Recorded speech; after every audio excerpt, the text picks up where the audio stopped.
This is the Bigger Pockets Podcast, show 330. You're listening to Bigger Pockets Radio, simplifying real estate for investors large and small. If you're here looking to learn about real estate investing without all the hype, you're in the right place. Stay tuned and be sure to join the millions of others who have benefited from BiggerPockets.com, your home for real estate investing online. What's going on, everyone? My name is Brandon Turner, host of the Bigger Pockets Podcast, here with my co-host, David Green. What's up, David? Not much, man. It's actually going really good over on this end. We got springtime here. The sun is nice. There's a bunch of people looking to sell their houses. The market's kind of picking up in the Bay Area, and so I'm a happy camper. Nice. Hey, I had a reporter reach out to me the other day, and he was asking me questions about, he said he feels like his research is showing him that the market is slowing, especially on the West Coast. Have you found that to be true? Well, it did, but that was seasonal? Part of that was seasonal and coupled with a spike in interest rates. They went up like 3 times over a 6-week period or something. And it's like a body blow to buyers when they're like, oh, right. Like my payment just went up $200, but it came back down, and it's like, dude, immediately we saw a bunch of people come right back into the market. So now you have all these people that think, oh, the market slowed down and houses are selling in 6 days again. So don't believe. A lot of the time when you read articles like that, they're just like, 60 days old or something, and the market can change in 2 months. Wow. Very insightful. Well, another insightful tip today is going to be our quick tip. All right, so today's quick tip, that was a horrible transition into that. Sprang that on me, bro. Like, just slammed that quick tip in my face before I was ready for it. I know, that's what I'm working on. All right, so today's show is all about, well, it's about a lot of stuff. One of my favorite authors of all time, his name's Cal Newport. He's on our show today. And so we're going to talk a lot about building skills that will allow you to achieve financial independence earlier in life. We're going to talk a lot about focusing on when you actually work, just really getting into the deep work is what he calls it, deep work. And then we talk about being a digital minimalist. And you might be wondering at this point, why does this matter for real estate investors? Let me just tell you, this matters so much. And so here's the quick tip actually, is listen to this whole show. And then after the show is done, David and I are going to actually break down a lot of what we talked about today, because it wasn't a real estate related show. We're going to put it into real estate terms. We're going to talk about how we use these things in our own life. So the quick tip today is simply to make sure, no matter what, you listen to the last 10 minutes or so of the show, where, including the whole show, but including the last 10 minutes, where Dave and I kind of break it into a real estate advice episode. So that's your quick tip. You like that, David? Again, you just threw it at me before I was ready there. I know. It's like when I try to play catch with your daughter and I throw the ball and her hands don't come up till after it bounced off her belly. Yeah, yeah, hits her face. And then, yeah. I got to tell you, last night we went to the beach with some friends, and she had a little ball with her, and she's got an arm for like an almost 3-year-old. Like she can throw a ball. Like I can't wait. She had just kind of figured that out the last time I was there, and that was like this huge smile she'd get on her face when she made a good throw. It was awesome. Yeah. Yeah, she's getting good at that. So she's my little softball player. All right. Well, it's time to get on to the show. Again, today's show is with author Cal Newport. Cal is actually a professor of computer science over at Georgetown University. And he is one of the smartest people I've ever met. Incredibly insightful. And we're going to walk through 3 of his books that I just obsess about. We've talked about them before. In fact, here on the podcast a few weeks ago when we interviewed Dave for the Burr episode that came out, I asked David Green here, what your favorite current business book is. And he said it was So Good They Can't Ignore You, which is the first book we talk about today with Cal Newport. So we're lucky to have Cal today. Again, I want you all to understand this is not a real estate focused show, but the concepts we talk about today could benefit your real estate business more than almost anything else we could teach you. Like when people ask me all the time why, like how I seem to get so much done, like I get a lot done in life and I have a pretty busy life, but I don't work all that many hours. Like these 3 books are what I point people to over and over and over. It's like, I do the stuff from his first book, the stuff from the second book, and the stuff from the third book. And if you follow these things, you can obtain financial freedom. As Cal says, you could probably do it in a year if you were really good at this stuff through anything, real estate or any other entrepreneurial thing. So with that, it's time to get to today's show. So let's get to our conversation with Cal Newport. All right, Mr. Cal Newport, welcome to the Bigger Pockets podcast, man. Good to have you here. It's my pleasure. Yeah, it was okay. So as I mentioned to you before we started recording, our audience probably knows your name quite a bit because we talk about you and your books, kind of an obsessive amount, not in like creepy ways, not like I'm outside your bedroom window or anything. but we talk about you a lot because like there's certain books out there that I've read. I mean, I could probably list on, two hands, books that actually like change the direction of my life a little bit, right? That like tweak something about who I am and how I do things. Like, books like Rich Dad, Poor Dad, or even like The 4-Hour Workweek to a degree. There's a book called Life in Air. And then like all three of the books that I want to talk to you about today, like So Good They Can't Ignore You, Deep Work, and Digital Minimalism. All three of those had a huge impact on my life. And then I pushed David Green here to get involved and start reading, and he loves it as well. And in fact, just a couple weeks ago on our show, we asked David what his favorite, current favorite business book is, and he named So Good They Can't Ignore You. So I thought we'd just kind of run through those three books in order of which I read them. And I think that's the order they were published. Yep. And kind of just dig in, and hopefully our audience can see like why I love them so much and why they kind of changed a lot of how I think. So other than that, I guess that's all we got. So let's get going. Number one, can you just, tell us who you are? What do you do? Where'd you come from? What's your story? Give us a background. Well, I'm a computer science professor. So, that's my day job, and that's what I've spent essentially most of my adult life training for or doing. But I've also always been a writer. So, I signed my first book deal right after my 21st birthday. And so I've had this sort of parallel track going ever since I was 21, where I've been a computer scientist, where I work primarily on theory, which means I stare at equations on backboards and try to prove theorems. And then at the same time, I write books. And these two things have been happening in parallel for years. And that's basically who I am. I'm the professor who writes. Okay. So the first question I have is in the theory of, and I'm totally kidding, we're not going to go into computer science today. We're going to go into, let's start with So Good. Well, first of all, why did you write this book to begin with? What was the impetus? Is that the word? What was the reason behind the book? So when I started working on So Good They Can't Ignore You, I was going through a career transition. Right. So there was sort of a selfish impetus, which is I was finishing grad school and was going to soon go on the academic job market. So the idea is if you do that right, it's the first and last job interview you ever do. And so I decided if there was any time in my life where I was going to get a lot of leverage out of understanding how do people end up really loving what they do for a living, I was going to get that leverage right then. And so since I'd already written these other books before then, I had this advantage of not just thinking about it myself, but I could actually just sell a book. Where the premise was I'll go out there, I'll read all the research, I'll talk to people, I'll try to understand what's the reality of how people end up loving what they do for a living. So for me, it was I want to scratch the itch I had right then. And I was able to sort of deploy book writing as my tool for doing so. Okay. That makes sense.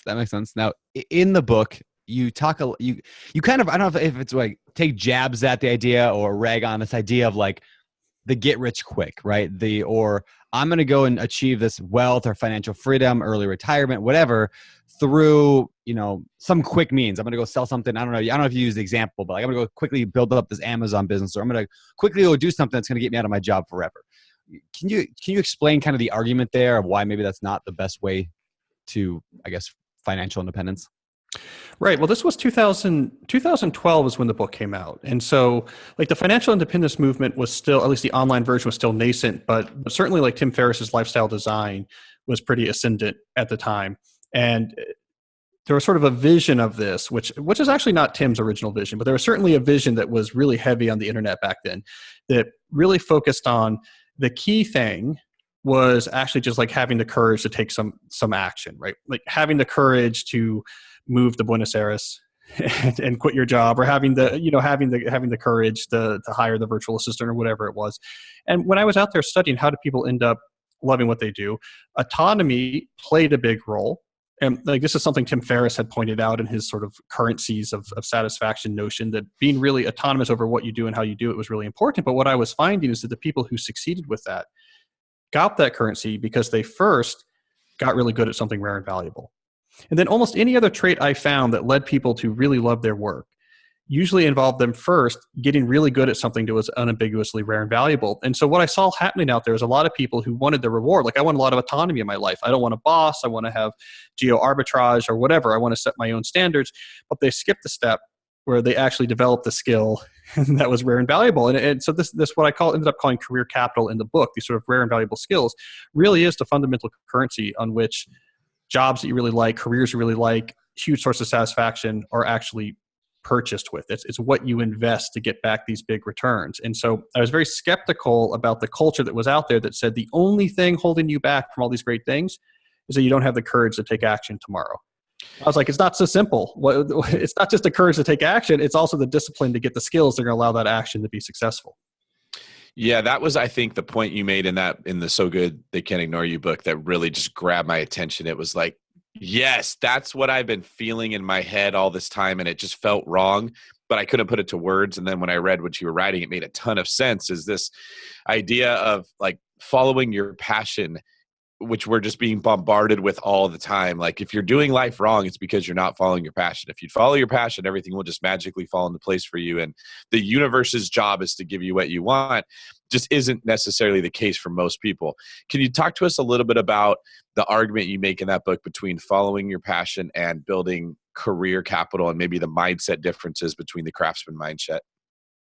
Right. Well, this was definitely at the time the major advice, and I think it still is probably the major advice young people hear, which is follow your passion. That's how you're going to end up happy. If you don't follow your passion, you'll be miserable. And I try to thoroughly debunk that, and So Good They Can't Ignore You. So what's wrong with this sort of passion philosophy? Well, there's a couple things. One, it assumes that people have these pre-existing passions. So they have these clearly identifiable inclinations that point to them what exactly they should be doing in whatever our current job market happens to be. Most people don't actually have this, right? The second thing it gets wrong is it assumes that the key to work satisfaction is matching what you do to a pre-existing inclination. That if you like this subject and then your work involves that subject, it transfers. And then you'll really like your work. But we don't have a lot of evidence that that's true either. So what seems to be the case? Well, the case seems to be that passion for one's career is something that tends to be cultivated. It has very little to do with just trying to solve this mythical matching problem where you're wired to do one true thing, and if you get it right, you'll love it, and if you get it wrong, you'll hate it. It has very little to do with that. It's something that's developed over time. It usually comes from more general traits like autonomy and mastery and impact and sense of connection to people. And all of these traits typically require that you first get really good at something that's rare and valuable, that you follow Steve Martin's advice and be so good they can't ignore you, which is the quote that the book title came from. And so I shifted it. And so if you want to end up passionate about your work, step one is probably become really good at things that are valuable. Step two, take that currency and invest it to take control of your career and move it towards things that resonate. But you can't skip the first step if you want the second step to succeed. Can you give an example of what you mean by rare and valuable? So it's got to be something that the market unambiguously finds valuable. It's not just something you think is valuable. And rare means it's something that not very many people can do. So it's easy to get just one of those things right and not the other. And so like I could teach myself maybe some very esoteric type of woodworking, which is very rare. Yeah. But the market for the most part maybe doesn't value it. Or there could be something that's valuable, like let's say, be social media brand managers or something. Okay, like maybe this is useful and companies need it, but it's not at all rare because every 23-year-old knows how to manage an Instagram campaign. So what you want is something that's both. So like, let's say you're a 10x coder, right? You can write really, really good C# code. That's rare and valuable. You now have a lot of leverage in your career. Let's say you can successfully make profit off of real estate investments. Okay, that's both rare and that's valuable. So you can write really well. I mean, that's actually really hard to do. But anything where there's not a lot of people who can do it and the marketplace says this is valuable. Once you have that, which I call career capital in the book, I use this investment metaphor of you can then start investing that career capital to get back the type of returns that makes great work great. But you have to have that capital to invest. Just because you want a ton of autonomy and impact and mastery and a sense of connection, just because you want it doesn't really matter. If you don't have the career capital that it costs, you shouldn't expect to get too much of it into your life. So I teach a live webinar every week on BiggerPockets, and on this every single class I say the exact same thing, that one of the most important, if not the most important skills an investor can have is learning how to really analyze a deal. Because once you know how to analyze the numbers of a deal and project your future profit and all that, once you're really, really good at that, everything else becomes easier. And really what I'm saying in that, to use your language, is you have a skill that is incredibly rare and incredibly valuable when you just really know how to run the numbers on an investment property. Right. I mean, you should be thinking about that all the time, essentially, in your career. Is like, what can I do that's hard that other people can't do? Yeah. If you don't have a good answer for that, then you don't really have a lot of options. I mean, you're basically going to be knocked around by kind of the fickle finger of fate. You really have no autonomy. And so what you should be doing, especially if you're young, in my opinion, is relentlessly honing skills. Yeah. Finding holes in the marketplace. Here's something that other people don't bother to do. Here's something that's hard. so people bail out before they get there. Here's something that is really in demand and almost no one does it. Then say, I'm going to Robert Greene style, be the apprentice and really go after this thing, master this skill. That is the foundation of almost everything good in careers. Yeah, I love that.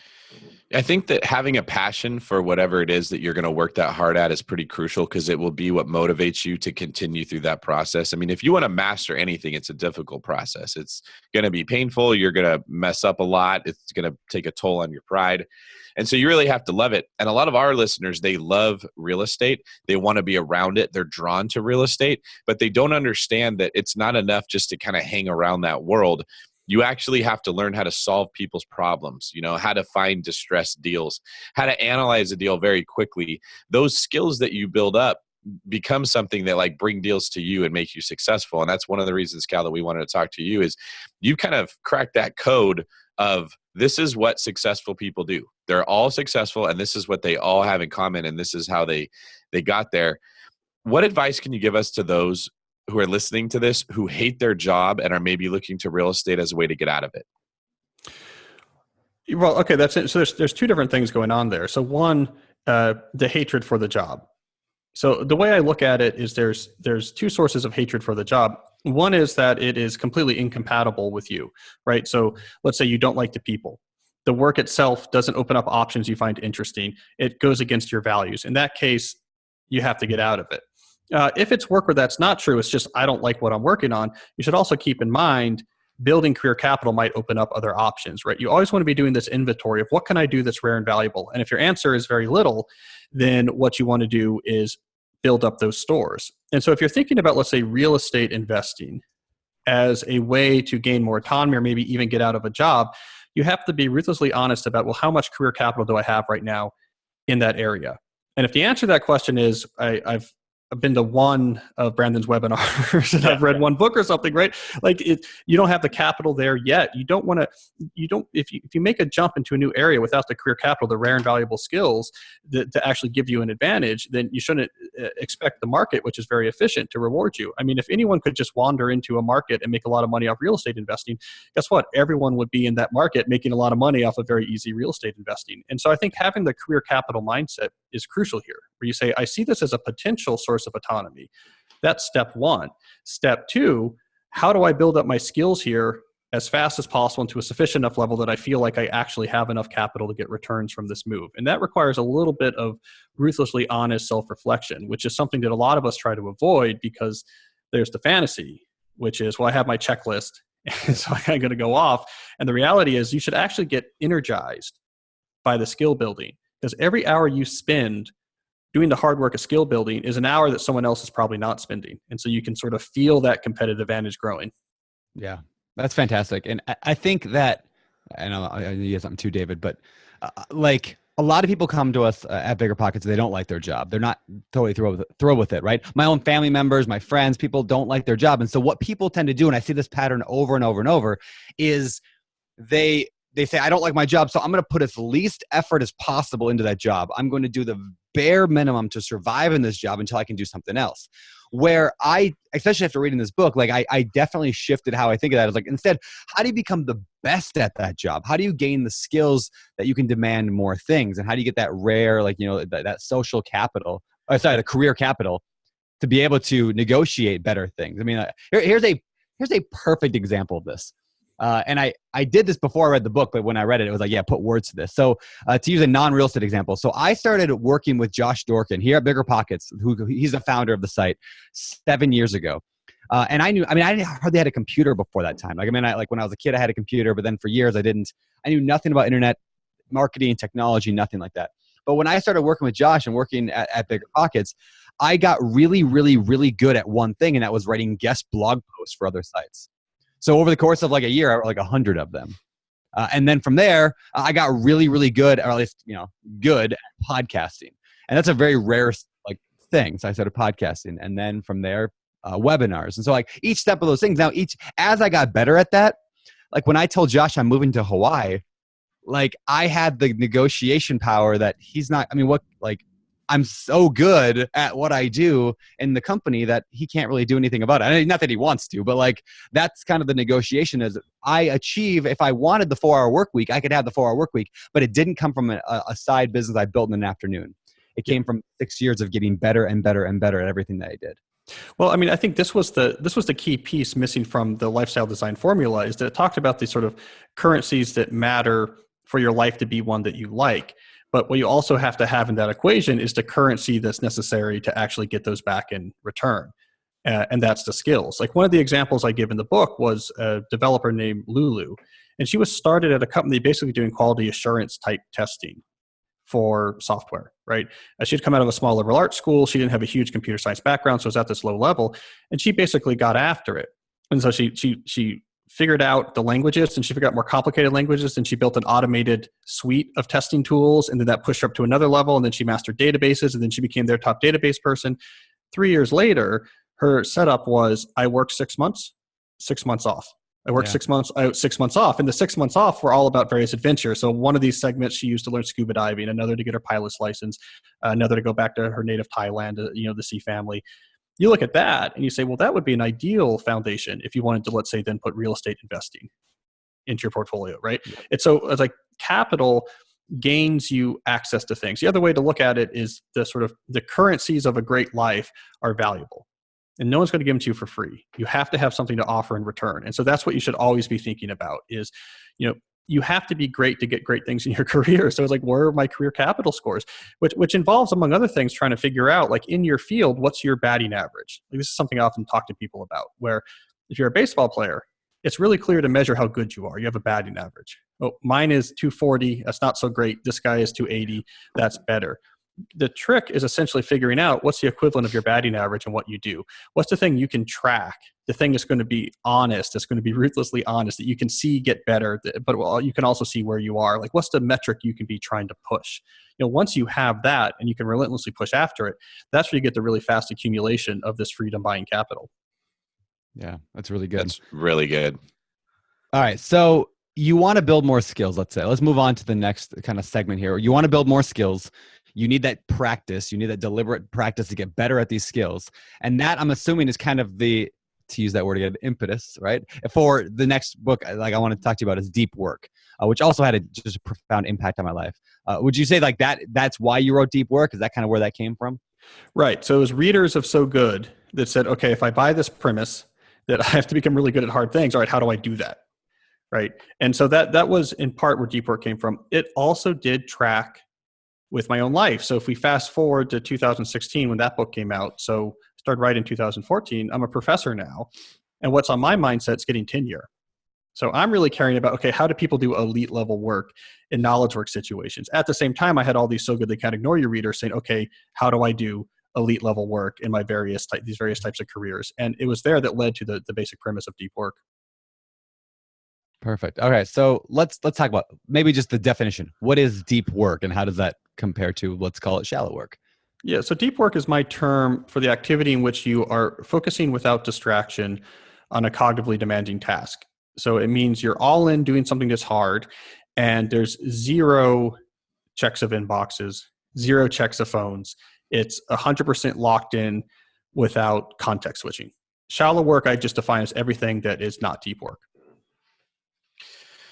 Okay, now I think a lot of people feel like multitasking is actually more productive and it's better to be a multitasker. Like, I almost hear people brag about the fact that, oh, well, I'm a multitasker, so I can blah, blah, blah. Can you tell us with your research what you found is the difference between multitasking and what you're talking about when you say deep work, which to me kind of sounds like getting in the zone?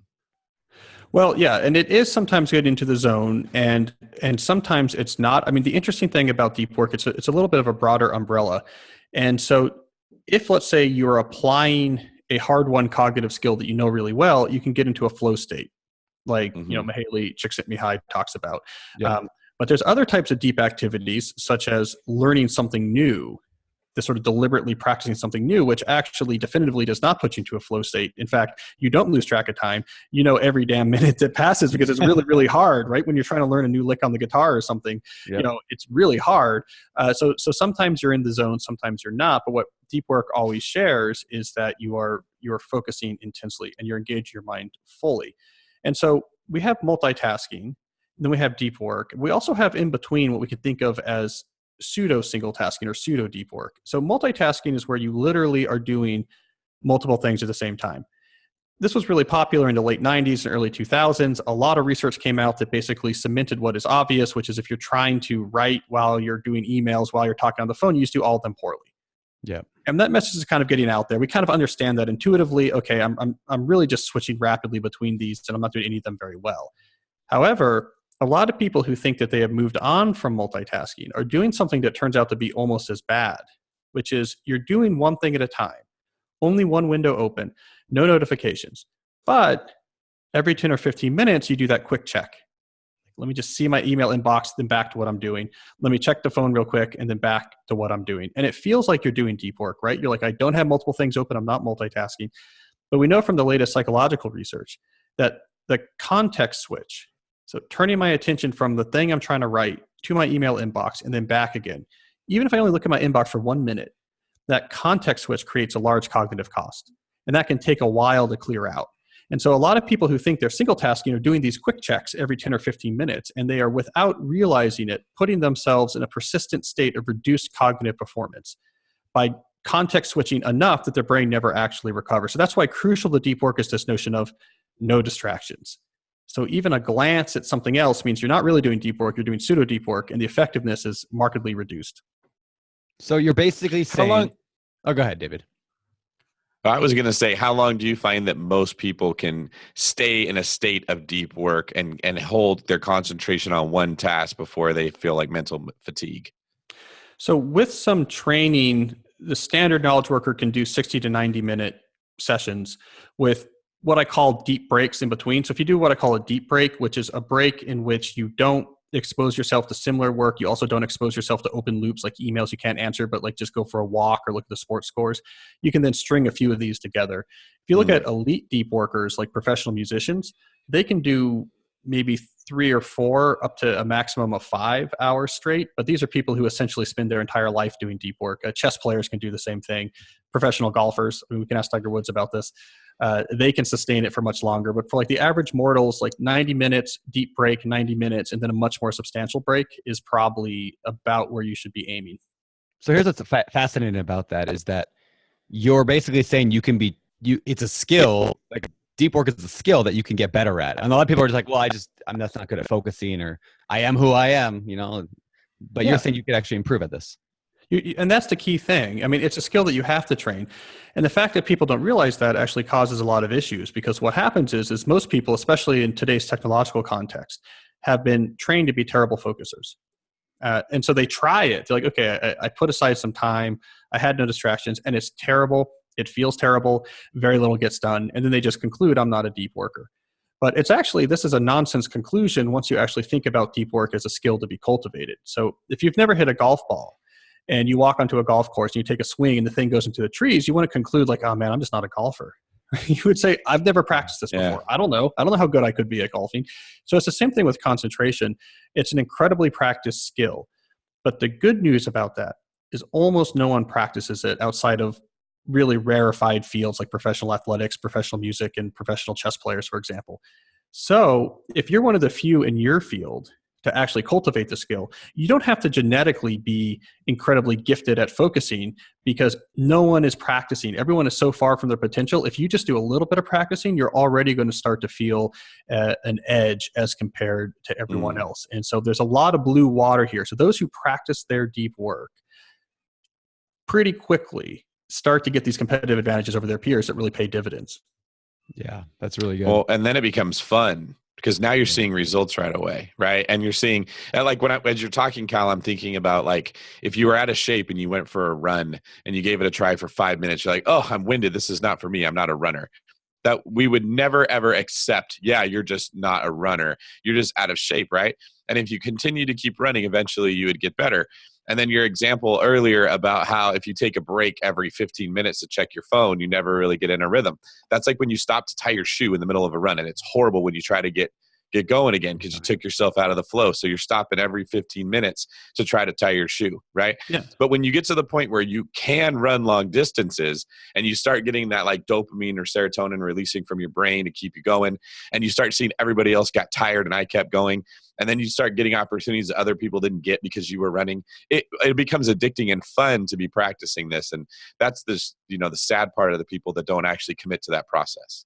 Well, and it also feels better. I mean, there's a whole chapter in the book about how a deep life is a good life, right? Because there's something about when you spend more of your time focusing on a smaller number of higher value things, when you're really like a craftsman trying to do a small number of things really well and giving undivided attention to something for a long period of time, that's something we're wired for. Our brain appreciates that. You feel calmer, you feel more engaged, you feel more resilient. What most people do instead, which is this constant frenetic communication and information intake, is incredibly artificial. It's something that our species has not evolved for. Our brain doesn't know what to do with it. And so the vast majority of people are walking around not only much less productive than they could be, but in this state of persistent background anxiety that they've just gotten used to because they're abusing their brain in a way that it was never meant to be used. So not only does it become fun and you produce more, and I've got to say the metric I keep seeing when I study serious deep workers is 2x. You take what's valuable in their field, they tend to produce about 2x more than other people. So it's not just about a little increase in your productivity. It's actually almost like a superpower. Like you really get gains in how much you can produce and the quality. So not only do you get much more productive and it gets kind of fun, it makes your life feel better. So it's almost like an elixir of sorts for upgrading your professional life. That's why this is so valuable, because what you're saying is, here's the secret sauce to being more productive. When you become more productive, you build career capital much faster if you're outperforming everyone else 2x, right? When you build career capital, you can go have the life that you want. And it's like a very clear roadmap for how to get out of where you are to where you want to go. It works. I mean, look at me, right? I've never had a social media account. I don't web surf. I don't read news online. What do? When I'm working, I write, I do computer science. That's what I do. I do it with deep focus. I do it every day. I've been doing it for years. It has built up a lot of career capital for me. So now I have a sort of huge amount of autonomy in what I do for a living and how I do it. I have a lot of options in life, and I find my working day quite satisfying. It's not unusual for me to spend hours out walking in the woods trying to solve theorems or whatever. I'm a living example of these two books being put into practice, which is, you focus on a small number of things that are valuable. You do them with intense concentration. You avoid the distractions on both the day-to-day and the career level scale. You just work, you get better, you build capital, then you start investing that career capital once you have it. The formula works. I mean, it's not as fun as, if I just hire a virtual assistant tomorrow, I could be, in Buenos Aires the next day, it's all going to work out. But I mean, it's pretty consistent in its success. So what about those who say, Cal, that sounds great, I should focus more, but you know what? I got kids at home. I got a busy, an open office space. I got employees everywhere that are running around. I got people. I can't deep work. Like, what do you say to those type of people who just say that it's impossible to get into those moments? Well, I mean, there's a couple different things going on. One, there's certainly jobs for which deep work is not beneficial. And so I talk about that in the book. There's certain types of jobs where you get almost no advantage out of concentration. But I also have discovered that people are vastly more likely to categorize their job as one of those jobs than is really true. That is, there's a small number of jobs for which that's true, but there's a ton of jobs for which people think that's true, and it's not. So I'll make that first point. Two, what I talk about in the book, and this is a piece of advice that I've heard from readers after the book came out has been quite successful, is if your job situation makes it very hard for you to do deep work just because, let's say, expectations of connectivity, expectations of accessibility. Yeah. A strategy that works well for a lot of people is to actually talk with, let's say, whoever's in charge of you, or if you're an entrepreneur, have this conversation with yourself and say, here's what deep work is. Here's what shallow work is. Hey, they're both useful. Like, we need both of this for me to be successful and the company to be successful. What's the ratio I should be going for? What ratio of deep to shallow work hours in a typical week is going to maximize the value I produce for my company or for this organization? And you figure it out. And the answer is going to be different depending on what you do, but you'll have an answer. Then you go out and you measure, and you come back and say, hey, if we're falling really short, like, hey, we decided that this ratio, like 50-50 or something, was going to maximize the value I produce for us. I'm at 10%. So what can we do to get to this target that we thought was going to produce the most value, right? You're coming at this positive, right? Yeah. Here's something we agreed on to try to produce more value. And I keep getting these reports from readers who are saying, I was convinced that my organization was never, ever going to budge from me needing to be on Slack all the time or me needing to answer every email. I had this conversation with my CEO. 3 weeks later, massive changes, right? Our entrepreneurs have said the same thing to me, right? They had the conversation with themselves and realized, oh, if I did this ratio of deep to shallow, is going to maximize the money I make. And so you'd be surprised about how many entrepreneurs have come back and have said things like, I now do a monk mode morning, or just the default, and my employees know this, is until 11, 100% inaccessible. Can't contact me, don't schedule me. After that, I am. And now they're doing 4 hours of deep work every morning. Profit goes up, right? And so you'd be surprised by how much actual malleability there might be in their situation if you come at it from this positive direction. Deep work is good, shallow work is good. Let's find a ratio that's going to maximize the returns, and then you work backwards from that to say, how do we make it? Well, it's funny is I had to do the same thing with my own wife, my own spouse, right? So my wife, Heather, I work at home all the time. I'm always here, right? And so it's hard to get into deep work when you're at home, right? Because there's always something I can help with, or the toddler is running around, Rosie's running around, needs something. And so a couple of things that worked really well for me in this is, one, just explaining that to my wife in that exact same way. I'd say, honey, I know it's really and this worked, I thought, fantastic. It's like, I'm not present. And I know that. That's one of my, I'm always on my phone. I'm checking Slack on my phone because I got to make sure that there's no emergencies happening. I'm talking to different real estate people all the time. And I'd say, I don't like that about our relationship, that I'm never really present. So here's a solution. I want to have more time of just deep work. I need this time where it's just dedicated deep work. And that's going to free me up the 50, 60, 100 hours a week of being present. If I just get this little bit of time, and that makes perfect sense to most everybody. A little bit of focus time can mean a massive difference throughout the week. And so we kind of have that routine kind of set now. I get certain times that I go, and she does as well. Actually, she takes it as well to go do her job stuff. Yeah. Well, clarity, this is something I found time and again, is that clarity trumps accessibility. And so a lot of people think what's demanded of me by my boss, for my spouse, for my employees is accessibility, right? But really what they want is clarity. And so one of the reasons why people, get upset if they can't reach you is if they don't know, when am I ever going to be able to reach you? Then all they need is I guess you just have to get back to me. I just hate the uncertainty of, I don't know when I'm going to hear from you. I need something from you. But when you have clarity, to give you a concrete example, right? One of the people I talked to after the book came out was essentially he wrote white papers for a tech startup. So it's basically high-end marketing material, right? So technical white papers about their product. Okay. This is something that requires a lot of concentration to do well. He goes to the startup. It's a Slack culture, right? And if you're not on Slack, if you don't answer, the assumption is you're slacking off, right? That was the irony of it.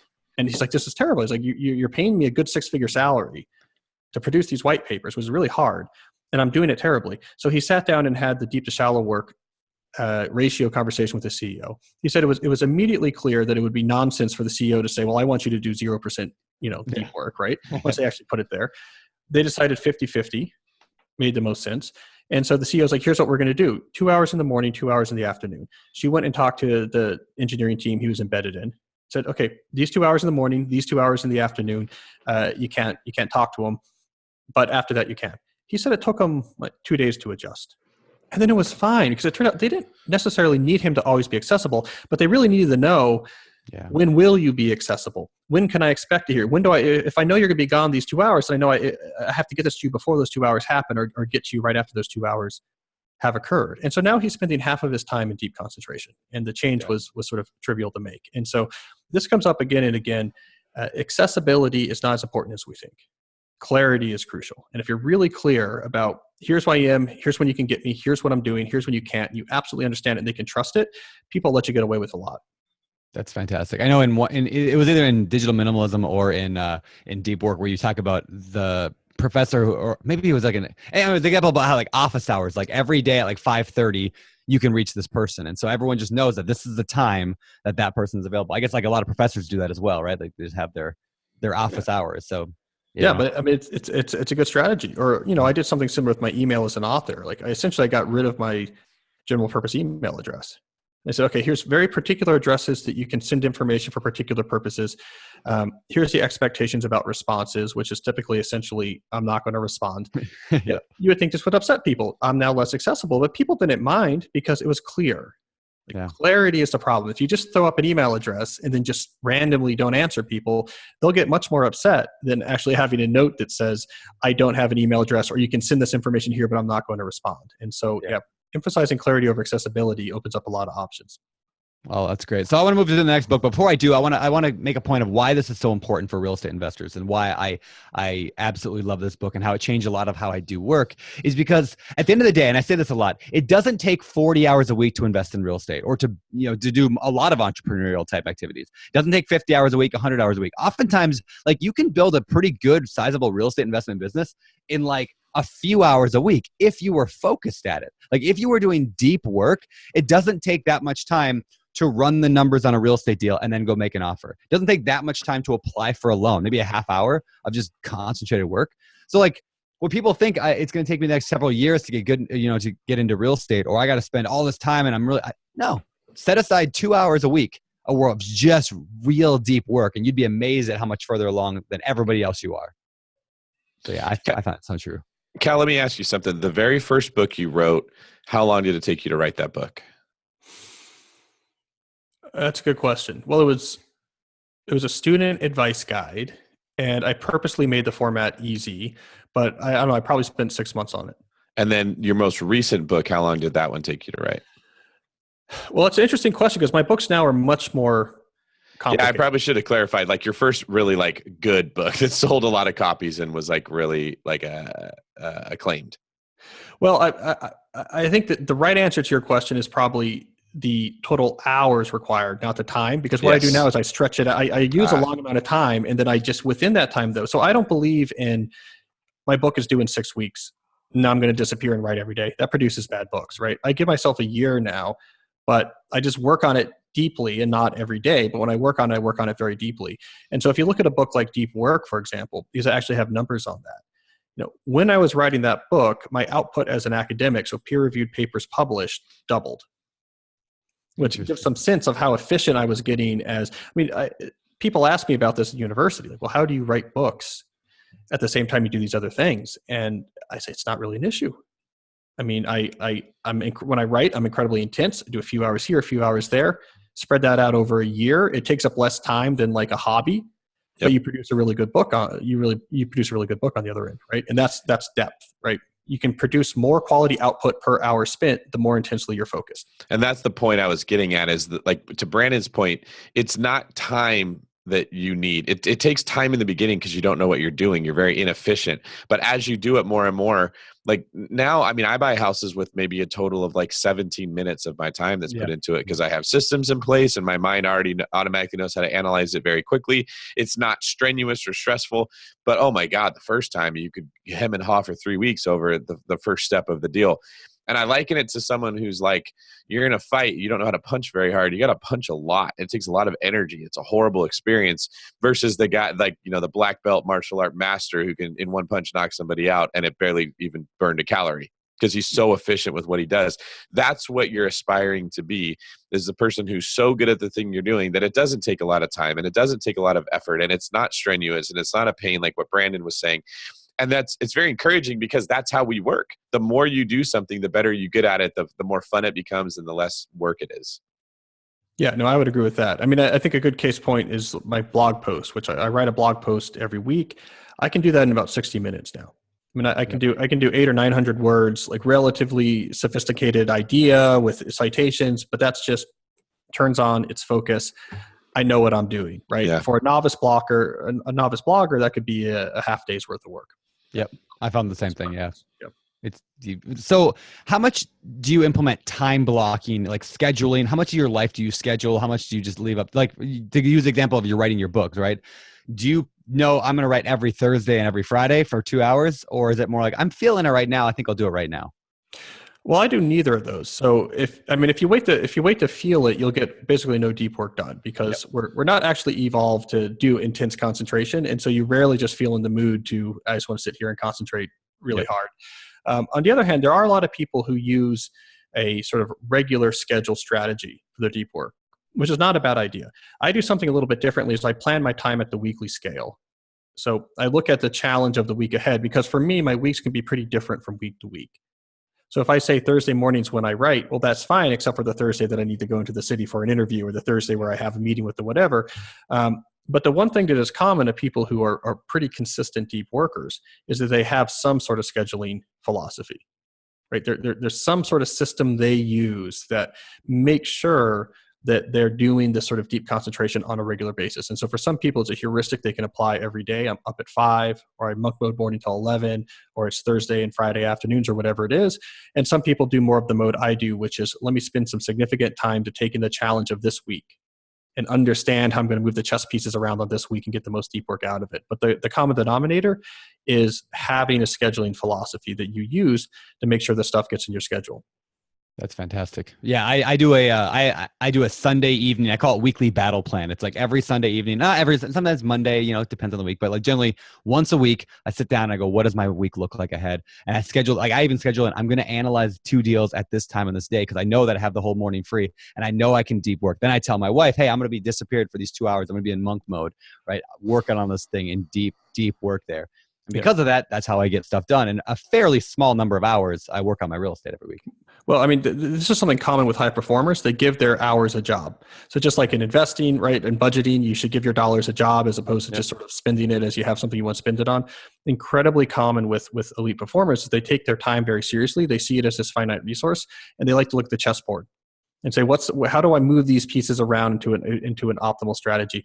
If you do just that, in the same week, you're going to end up getting 2 or 3 times more done than the person who just says, okay, it's Tuesday, like, let me go to my inbox, let me go online for a while, then let me get on a to-do list and be like, what do I want to work on today? An incredibly inefficient way to deploy cognitive resources. So high performers almost always give their hours jobs. This morning, I'm going to work on this. This afternoon, I'm going to work on this. I'm going to move this thing over here.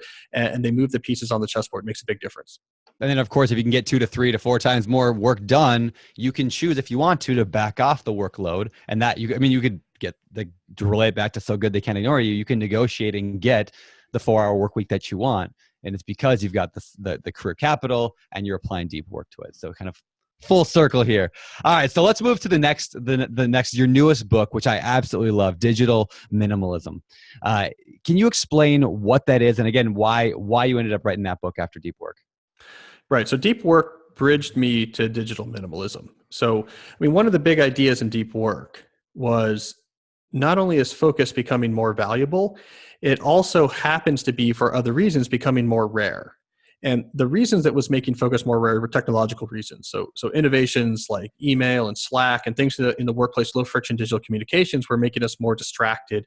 It was reducing our ability to focus. And so that was actually the premise of deep work, is it's supply and demand. So not only is focus becoming more valuable, but it's also becoming more rare. So the price is going to be really inflated. So one way to think about deep work is that it was about unintentional consequences of tech in the workplace, like what you could do about that. And so a lot of readers, when I was out there talking about deep work, started saying, okay, maybe, again, I buy that premise, but what about the unintentional consequences of tech in our personal life? Mm-hmm.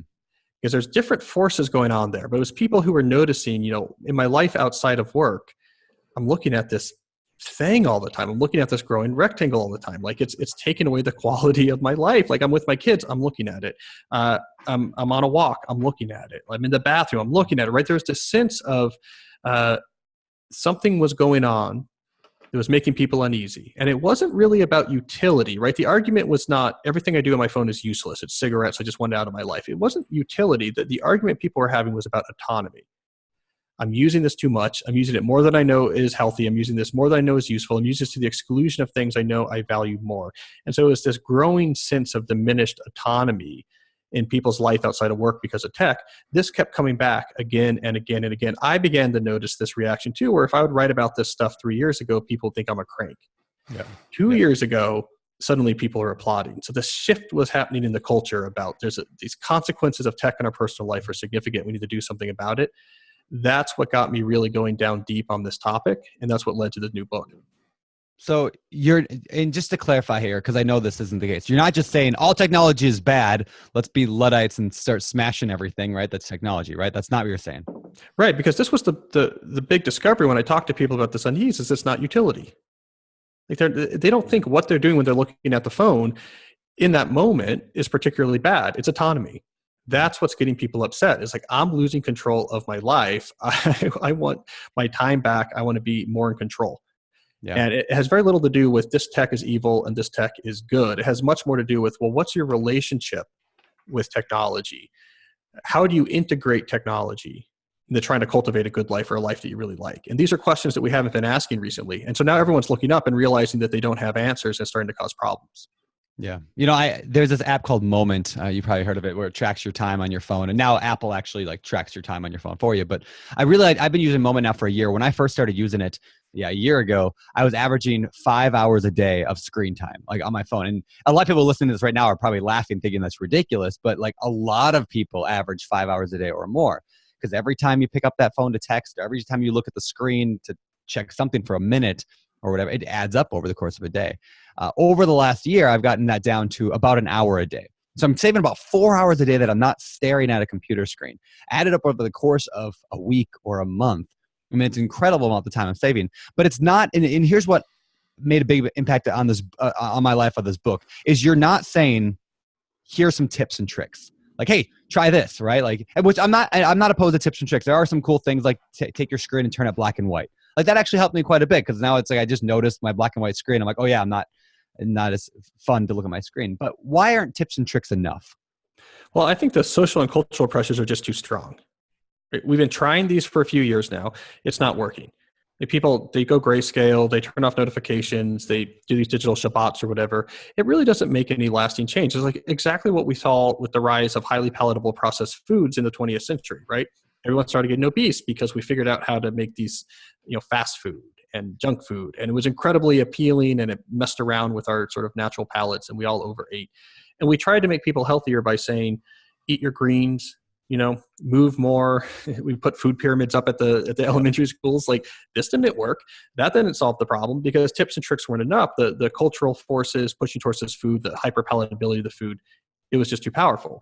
And so what made people healthier when it came to food and fitness? Well, the healthiest people probably have some sort of philosophy, right? Like they're vegan or they're paleo. They have something that they believe in, that they can build on their values, that allows them to make consistent decisions. And so it became clear to me that's what we need with tech. The forces are too powerful to just read a Wired article or a Lifehacker article and you're going to be fine. You have to build from the ground up a philosophy based in your values you can get all in behind if you're going to have a chance at actually taking back control of this part of your life. That's incredibly insightful. What do you say to the argument people make that they use social media or texting to keep in touch with family and friends, and that's the most important thing in my life is my family? Well, I mean, this is the dialectic the social media companies like. They want the discussion to be social media is worthless versus there's some use to social media. Because they say, hey, we can win that argument every day, right? I mean, there's a reason why people signed up for social media. What they hate is when you say, okay, but why don't we answer the questions of how and when to use social media to get the benefits we get out of it? Because it turns out, for example, with something like Facebook, most people could get 99% of the true benefits they get out of Facebook using it, let's say, twice a week, 20 minutes at a time on their desktop, right? Yep. That is a game over, devastating move for Facebook as a company. If people went from 50 minutes a day to 20 minutes twice a week, like they're gone, right? That company's gone. So they want the debate just to be useless versus some utility. Digital minimalists think about it differently, right? Digital minimalists say, okay, here's what I really care about. Here's what I really want to spend time doing. For each of those things, they look for tech that can really boost those things. And so they want to find ways to use tech that amplify the things they care about so that they can do those better than they could have, let's say, 10, 20 years ago. But then they put fences around that and say, okay, well, how and when is the best way to use this tech to get those benefits without too many costs? And so you have a lot of people who maybe deploy social media, particular products in particular ways to stay in touch with people. But they're using it not on their phone, and it's on their desktop, and it's on a schedule, and they have a newsfeed blocker so they're not being distracted, or whatever it is that they're doing. They're being incredibly intentional. They're deploying these tools like tools to get big wins and avoid the cost. That's really the minimalist mindset. What matters to me? What's the best way to use tech to boost these things I really care about, and then just be happy missing out on everything else? Yeah, and that's what I'm like. I loved about this is it's not saying technology is bad. Let's get rid of it. It's like what you're saying is like it's a whole like underlying foundation to how we approach technology, and it's not, hey, there might be some use here in this new social tool. Let's do it, right? It's, do I really need that at all? Is there a better way to obtain that outcome? Well, and here's what happened, right? So I think the reason why we feel this unease is because of this great re-engineering that occurred when we weren't paying attention, right? And so this was led by the social media companies. But essentially what happened is we entered the smartphone era back around 2007, let's say, because that's when the iPhone was released to the public, the first sort of non-business focused smartphone that was sort of widely adopted. Social media was around at this point as well. But the experience of social media and smartphones back then was very different than it is today. It wasn't a constant companion model where you looked at it all the time. The original iPhone was a tool. You listened to music, you made calls, you would occasionally look up directions. You wouldn't look at it all the time, right? Yeah. That came later. So where did that come from? Well, it's when the major social media companies had to transition from user acquisition mode, which is where you're spending venture money and all you're trying to do is get users. So you're just trying to make your service as interesting as possible, into IPO mode, which means, okay, now we have to get revenue numbers up so that we can succeed in IPO and get the 10x return to the original investors. And so Facebook took the lead on this. They said, how are we going to get our revenue numbers massively higher? And what they figured out is we're going to put all of our attention on the mobile, and we're going to re-engineer the social media experience. So it's no longer about I post and you post and we look at each other's post. It's instead about a constant stream of social approval indicators coming at you in your phone. Right? This is when we got the like button. That wasn't there in original social media. There's a reason why it spread like wild. Users didn't need a like button. Facebook needed the like button, right? True story. One of my friends worked at Facebook, invented the like button. You knew Leah? Yeah, it was. Well, he was on the team, I should say. I won't call him out by name, but because people will hate him. But so I went back in that group. Right. So I went back and read the whole history. It's very interesting, right? Like and actually in his credit, when they originally were working on the like button, the original team actually had a really mundane idea in mind, which was just, there was a lot of redundancy in comments. People would say, great. And so like, oh, we can make that a little bit easier. But then they saw the potential. And by them, I mean the company as a whole, saw that it really increased engagement. And so it spread everywhere. And it increased engagement because now when you clicked on the app, you could see if you got likes for something you did.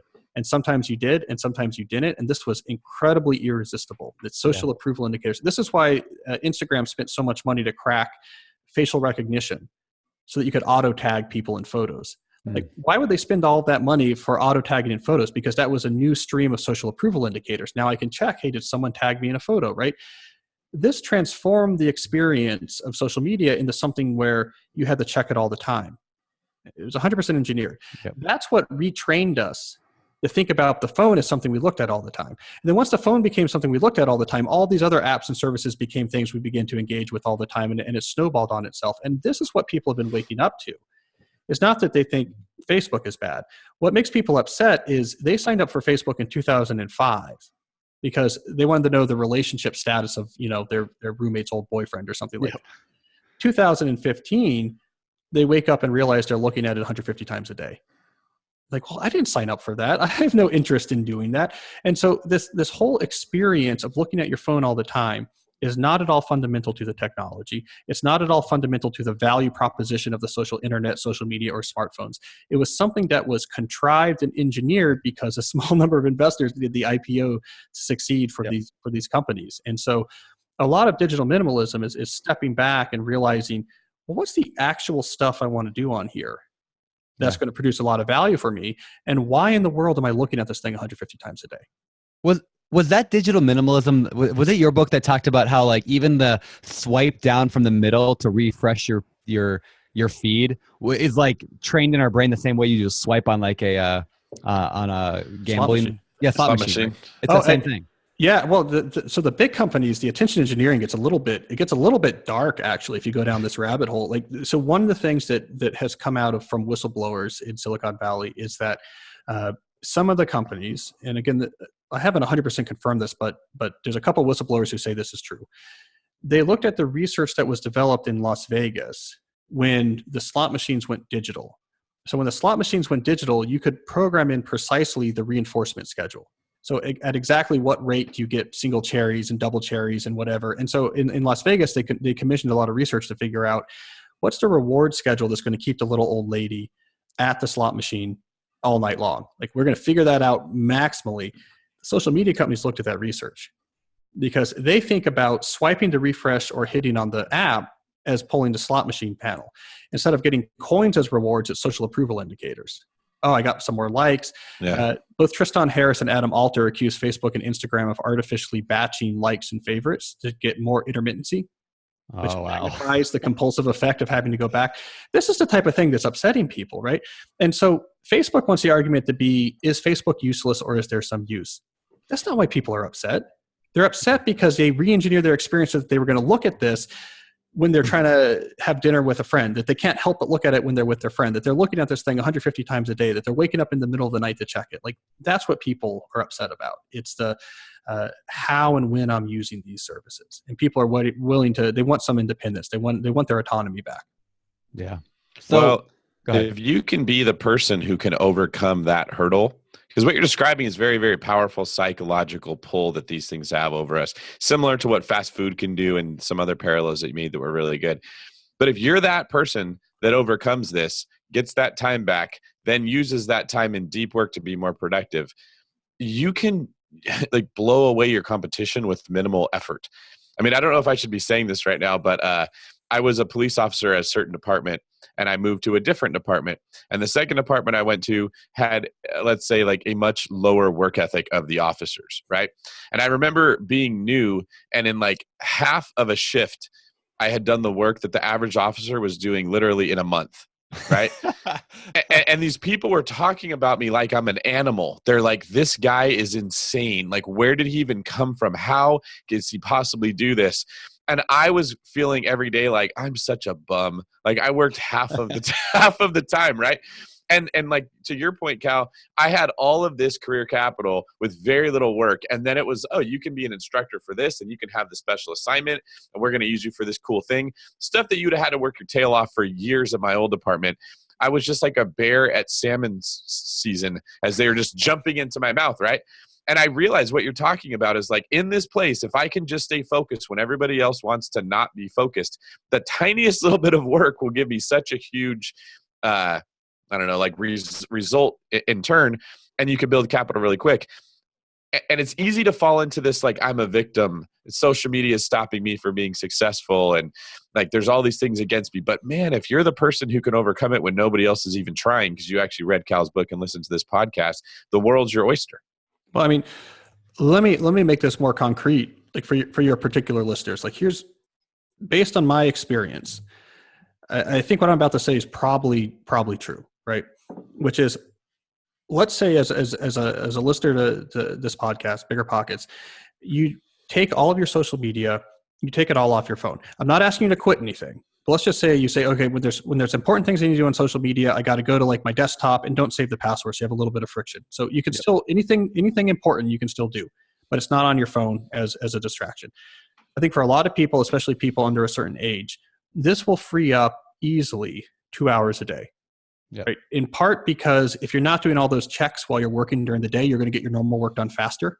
So you can just sort of implicitly essentially end your workday earlier, even without your boss knowing. It also frees up a lot of time out of work when you're not looking at these things all the time. Take that 2 hours a day, put it towards real estate investing, right? Going deep, learning how to make a deal, learning how to read the specs, learning how the financial, whatever it is, right? All the information you can get from this service. Do that for 1 year. I mean, look, I don't know the numbers, but you do that for 1 year, you're probably going to be financially independent. Yeah. It does not take. Yeah. And so that's the stakes we're talking about, right? So, and I'm not even asking you to leave social media.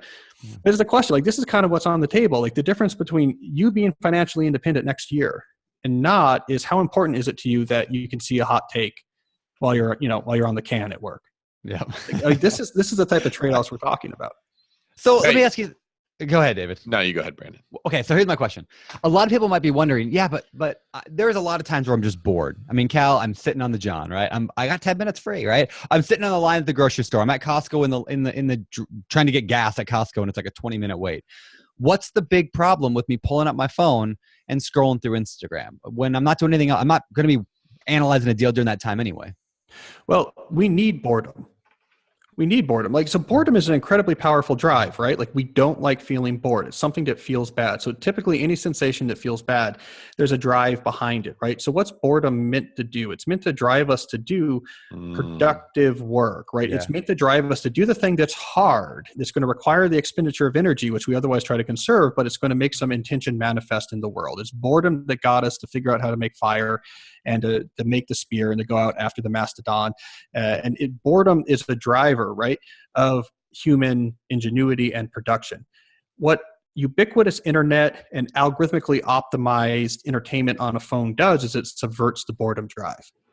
So now you can sort of temporarily assuage this feeling of boredom by hitting this thing on the phone. Just like when you feel hungry, you can eat a Big Mac and it's gonna take away your hunger, right? But you're gonna end up really unhealthy. And so if you subvert your boredom drive, you get rid of all boredom by looking at this phone all the time, you're left with this sort of anxious, empty feeling. Yep. Why is that? It's because you've subverted the boredom feeling, but you're not getting that primal drive to actually make your intentions manifest in the world. There's this existential void in your life where you want to be getting after it and doing something and making fire and holding up the spear after you kill the mastodon. You want to be doing that. You want to be doing that, and you're not, but you've papered over this boredom just enough that it's like barely tolerable. And so this is actually one of the hardest things people had when they went through in the book, I talk about people like taking these 30 days and stepping away from all the technology to figure out what they're all about. Figuring out what to do instead, this was like really uncomfortable for people. Yeah. That's the hard part. It's like, what do you do when you take away the escape and you have to confront, I'm bored, I'm not doing things I'm proud of, I don't have anything to do. Having to confront yourself and your thoughts and what's bad about your life is incredibly difficult. But that's also the foundation on which you say, well, I'm going to get up now and I'm going to start hitting flint to steel. I'm going to make the fire. I'm going to build the spear, right? And so I think boredom is one of the most important drives we have. You don't want to screw around with that.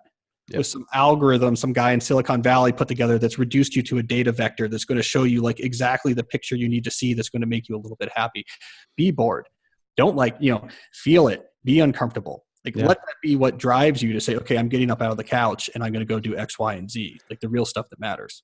So a couple real life stories about this that perfectly showcase this. So 2.5 years ago, maybe 2 years ago, probably 2.5, my little girl, Rosie, who's now turning 3 when this show comes out, she was like 6 months old or whatever.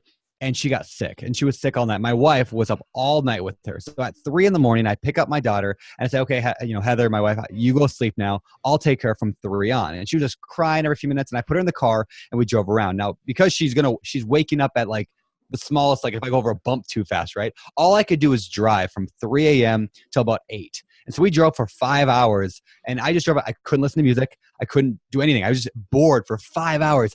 And I had so many ideas and things that came to me, like things that fundamentally changed my business forever, like from both BiggerPockets and from my real estate during that 5-hour stretch, that I got done with that. And I was like, oh my gosh, I should do this every week. Like I should just drive with my kid every week. The same thing is true now when I moved to Maui now. I travel back to the mainland all the time. It's 6 hours and there is no Wi-Fi in that plane.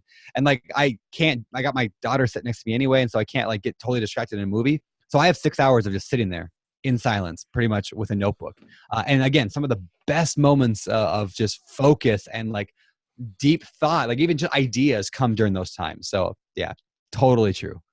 Yeah. Well, I mean, and the other factor at play there is that, so solitude, right? Boredom, which are kind of interchanged. Basically where you're not processing input.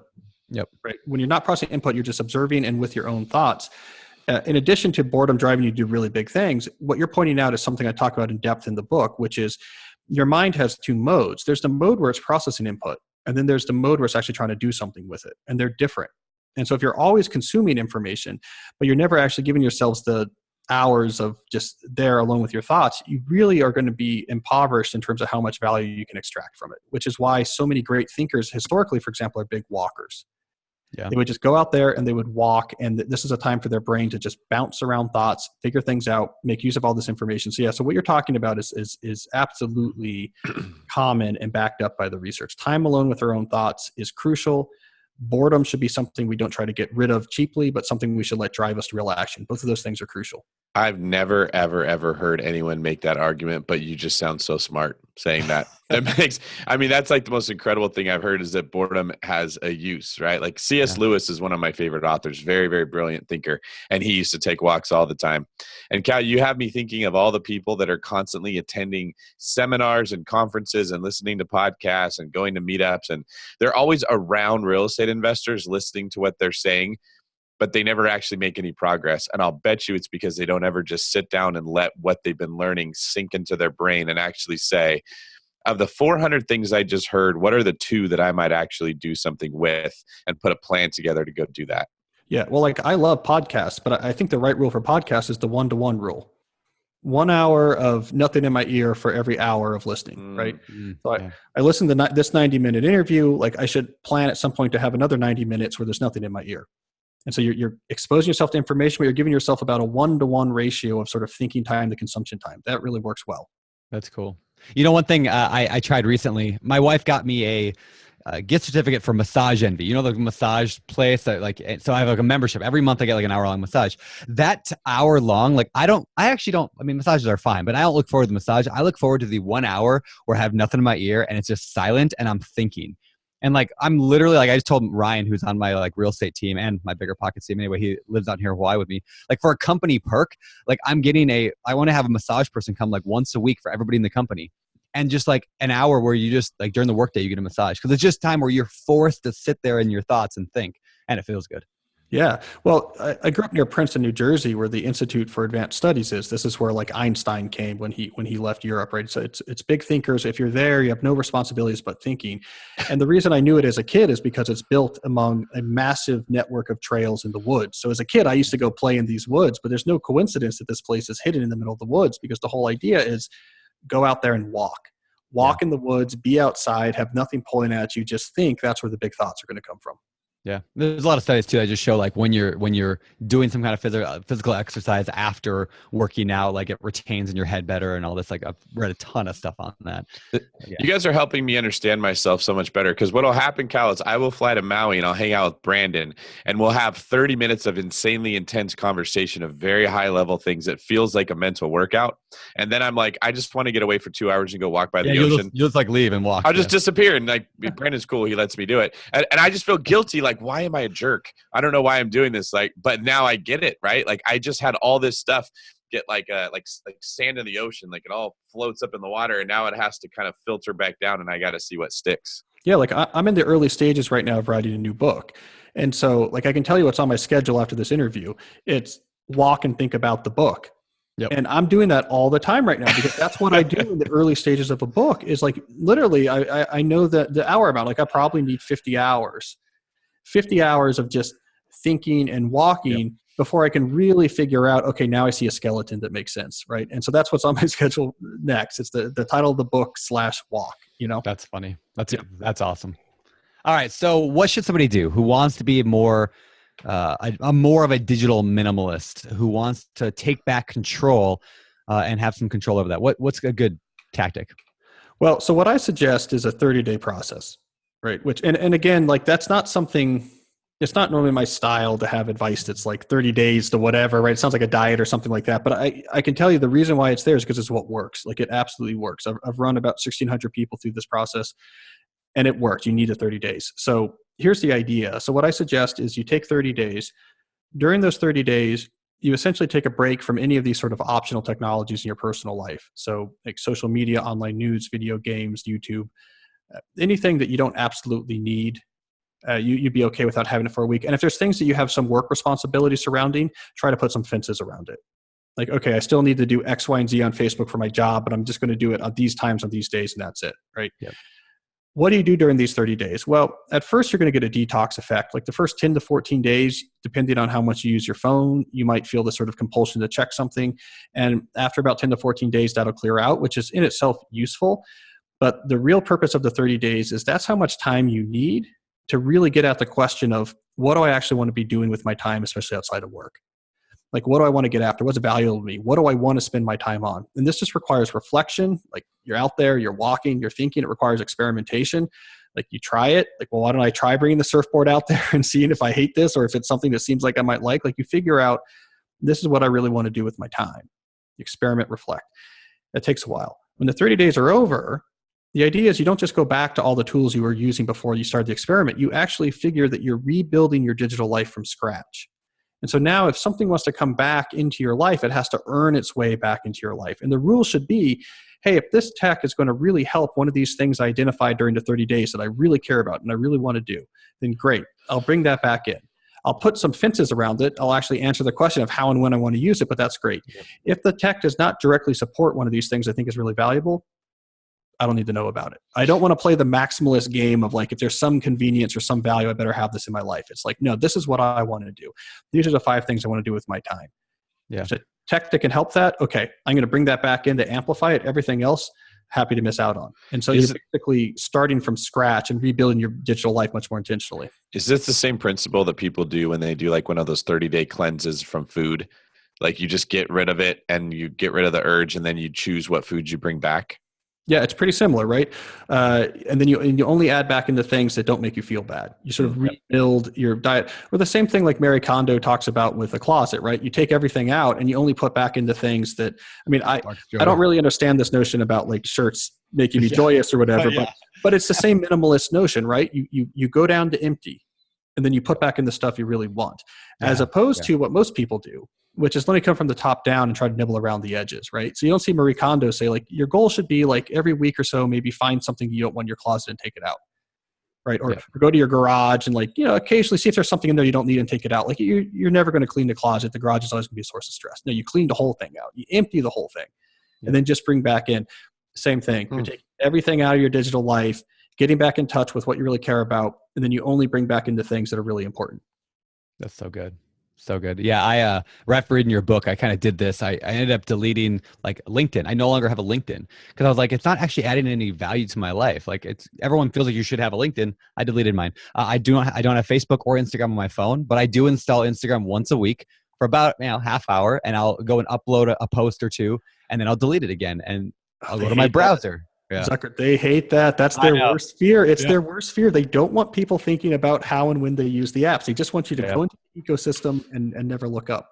Yep, that's so true. I also, one other thing, you mentioned in the book this thing called the light phone, which is like a phone. It fascinated me. You sent me out on this long trail of research onto like could I get rid of my phone? And like part of me says I can't fully get rid of my phone. And there's so many things that I still use it for and work and business or whatever, maybe. So you mentioned this light phone, which is super cool. It's like this phone that basically all it does is text and call, right? And they've got the light phone 2 coming out soon, I think. So what I actually found is I had another idea. And this came out actually, like, I think I got this during a massage. I thought, wait, isn't there an Apple Watch that can do calls and texts? And so I looked it up, and sure enough, you can buy an Apple Watch that has cell technology. So I bought the Apple Watch that has the call and text, because what this does is I can still, if I really need to, I can text with people on it. And people can get in touch with me. They can call me and it's awkward. I can talk on it my phone. But what I could do with this one is I can leave my phone at home. And so I do a lot now. I plug my phone into home. I leave it at home. And I just go and do my entire day with my Apple Watch. I can't check Instagram on it. I can't check Slack on it. All I can do is awkwardly respond to texts and calls if I absolutely need to. And this has made the biggest change in my life.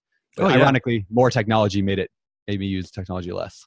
No, but it's true. So killing the constant companion model of the smartphone opens up massive improvements. And there's all sorts of ways that people do it. So, I mean, there's the double phone people.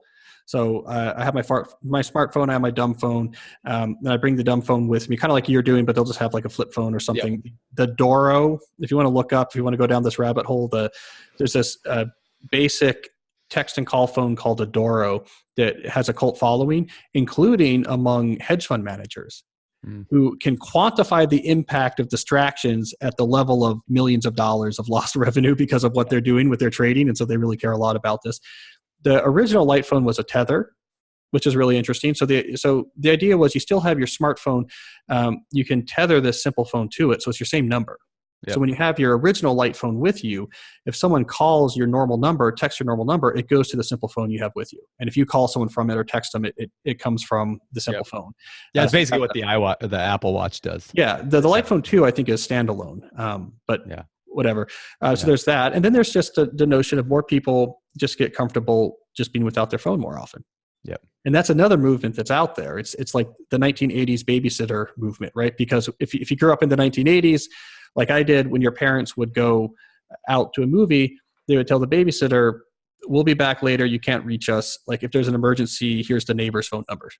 Yep. And it was fine. Like very few of us, died in fires, right? So, so there's more of that, like realizing like, oh, it's okay. Or I can buy, if I get lost, I can ask someone for directions. But everyone has seen that same effect. Like as soon as people get away from the constant companion model of a smartphone, the other thing I talked about in the book is that the original motivation for the smartphone was for business users, which is when you're on the move, like laptops back then were huge. Yeah. And so like when you're on the go and you might need to check in on work, you could do it on a phone. Like this was a huge win. It meant that you weren't completely disconnected when you're at a business meeting. But laptops aren't huge anymore. I mean, you can get a $400 Chromebook that's like really small and really thin, and it's much easier to do work on than your phone. And so this notion that you need a fully featured phone no longer has its original motivation. And so the only motivation that's left to keep everyone buying these very expensive Samsung and Apple phones is sort of, it plugs you into this distraction economy and you can take good pictures. Like the camera is now the main feature. Yeah. So your Instagram photos of yourself will look really good. I mean, I think the smartphone companies are trying to figure this out. They sense this. Like you're not as vital as we used to be. We're not necessary for work. We're not necessary for calls and texting. And people are getting fed up with, how many different angles can I take a picture of myself and post it online? Yep. Yeah. The funniest thing about becoming, I'm not a purist digital minimalist yet, but I'm working towards that, right? And I've gotten a lot better. But the funniest thing I've noticed is just how much I notice everyone else uses their phone. It's below, like you must always notice that because you've probably been a minimalist longer than I have. People are always on their phone everywhere you go. Like you're in an elevator and there's 9 people around you and everyone's on their phone. And I'm like, can you not sit still for 30 seconds as we go up one floor? No, nobody can. Oh yeah, and here's what's going to happen if you become a purist. Then you'll start to get very guilty about like even for like really important reasons. Like I need to look up the location of this restaurant. I'm lost or something like that. You're going to get to this point where you're like, I feel like really exposed and guilty looking at my phone. Yeah, this is great. Fun. So you get both smugness and guilt when you become. What else do you need? That's all you need in life. Very cool. Well, last thing I want to talk about before we let you go is this idea of high quality leisure, because this is something I really, really enjoyed about the book, because it talks about like, what do you fill your time with, and your answer is high quality leisure. Can you explain what that is? Right. This is something we crave. So it's activities you do that's non-work related that you do just for the sheer quality and pleasure of the activity itself. Right. So maybe if you're really into cooking or something like that, right? You cook a good meal, not for an instrumental purpose, but just because you really just appreciate good food. Or if you're into whiskey, like, you get a good whiskey and you just really appreciate the quality. Like you're not doing it to get X, Y, and Z. You're doing it because you really like doing it. High quality leisure makes us really happy. It also gives us a lot of resilience. Aristotle even realized this, that there's a lot of ups and downs in your life. There's a lot of stuff you can't control. But when you have activities you do just for the sake of their intrinsic quality, it somehow buffers you against this and makes life seem kind of more interesting and meaningful and beautiful. And so high quality leisure is crucial. It goes away when you just satisfy your boredom drive looking at the phone all the time. And so one of the key things that digital minimalists refill back in this newly found time with, when they get much more intentional about their technology, is they refill it back with high quality leisure activities. The irony is that they often find that modern tech allows them to do these analog activities much more often and much better. And so it all entangles. Like you can use the internet, for example, to find friends to go trail running with or something like this, right? So technology actually helps non-technological activities in a way that's kind of an interesting connection. But high quality leisure is crucial, and less time on your screens, more time with high quality analog leisure is a recipe that's going to leave you much more satisfied. Yeah, it's a really, really good point. Yeah, I'm a huge fan of that. Like picking up skills, things like trying to learn the guitar. I'm trying to learn the ukulele right now, like better. Like it's a cool. I mean, it doesn't add any value to my life in terms of like I'm not going to make more money from it, but like I just enjoy those times. Surfing, I kind of picked up that. I've been running way more often. Swimming, like those high quality leisure activities, which now I have time for because I'm saving 4 hours a day. I'm not glued to my screen. Yeah, I'm telling you, like this is the digital minimalist lifestyle. Like they often don't have their phones with them. When they're working really intensely. When they're not working, they're playing the ukulele, right? Or they're out there trying to learn how to surf, or they're learning how to like woodwork or play, right? This is what they're doing. And it's a calmer life. It's a much more satisfying life. I mean, these people are happier. They're getting much more satisfaction. Everything seems more meaningful. I mean, this is much bigger than tech is good or tech is bad or tips about this or that. It's really a lifestyle that's about finding much more quality in your day-to-day experience. And I got to tell you, the people who report back to me who are doing these things, it's significant. It's a significant boost to the quality of their life. Yeah, fantastic. All right, well, before we let you go, I got a series of 4 questions we ask every guest every week. This is time for our Famous 4. Cal, these are the same 4 questions we ask every guest every week. I'm going to tweak them slightly because the first one's more of a real estate related one. So I'll instead, the first question, normally we say, what's your favorite real estate book? But in this case, I'm going to go with, what's your favorite, like, I'll call it productivity / minimalism / like that style book. We're going to go that because that's kind of the focus of today's show. What's your favorite book on that vein, or current favorite? Like in the productivity type minimalist space, actually a book that was very influential to me was not meant to be in that space, but it's actually The Rise of Theodore Roosevelt. Interesting. I think it won the National Book Award or the Pulitzer back when it came out. I mean, it's a brilliantly written biography, but its focuses on Roosevelt's young years is a profile in incredible minimalist deep work. And it's incredibly inspiring. Like, he had this way of just, I'm going to do this incredibly intensely. I'm going to do this incredibly intensely. He was a minimalist who was obsessive about concentration. And because of it, he crafted this incredibly impactful, useful life. And so that's my favorite productivity book. And on the surface, it has nothing to do with productivity. Cool. It's awesome. Okay. What is your favorite business book? Business book. Let's see. Yeah, I used to be an entrepreneur, so I used to read quite a few of these. I don't know. That's a good question. What's my favorite business book? So what do we count in? We count in business like anything like business advice as well as like business. I call it anything that's ever helped you in business. Yeah.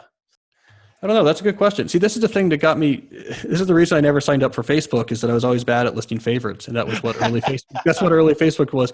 I don't know. I'll tell you this. When I was a kid, when I was a teenager, this is during the first .com boom, and I had my own .com business. And I remember reading, so it was very influential to me at the time. I remember reading, his name is maybe Paul Mains's biography of Bill Gates called Gates.